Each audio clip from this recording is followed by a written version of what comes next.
জামালপুরে দেশের বৃহত্তম যমুনা সার কারখানা সংলগ্ন ৪০০ মিটার সড়ক প্রকল্পের বাইরে রেখে অ্যাঙ্গেল লোড কন্ট্রোল স্টেশন স্থাপন ও কারখানার উভয় দিকে সড়ক প্রশস্তকরণ কাজ সমাপ্ত করায় ওই এলাকায় তীব্র যানজট ও দুর্ঘটনার শঙ্কা দেখা দিয়েছে।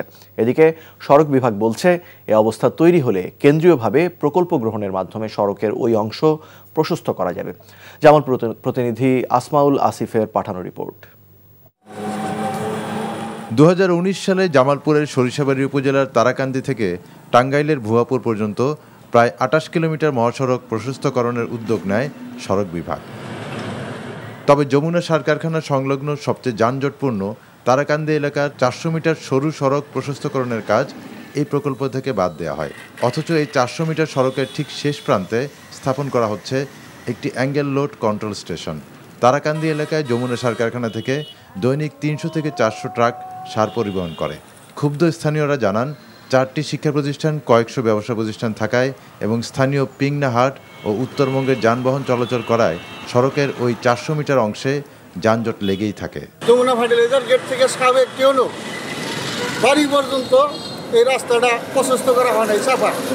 এই চাপা জায়গার মধ্যে আমাদের এমন একটা অবস্থা, এই গাড়ি ঘোড়া পারাবারে বাচ্চা কাচ্চা স্কুলের ছাত্ররা যাইতে পারে না, একটা গাড়ি গেলে আরেকটা গাড়ি ঢুকতে পারে না। সার কারখানার পাশে এরা ওজন মাপার স্কেল স্থাপন হয়েছে।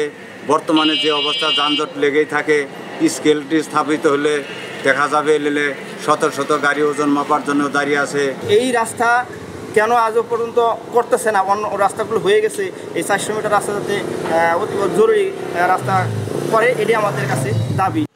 জামালপুর সড়ক বিভাগের নির্বাহী প্রকৌশলী জানান, এই এলাকায় যানজট সৃষ্টি হলে কেন্দ্রীয়ভাবে প্রকল্প গ্রহণের মাধ্যমে সড়ক প্রশস্ত করা হবে। মোড়ে যদি যানজট তৈরি হয় তাহলে সেক্ষেত্রে আমার মনে হয় যে আমাদের কেন্দ্রীয়ভাবে যে প্রকল্পটা গ্রহণ করা হয়েছে axle load control load station স্থাপনের জন্য, সেখান থেকে এইটাকে অ্যাড্রেস করা যেতে পারে যে এটা যদি পরবর্তীতে ইম্প্রোভাইজেশনের জন্য প্রশস্তকরণের প্রয়োজন হয় তাহলে সেটা প্রশস্তকরণ করা।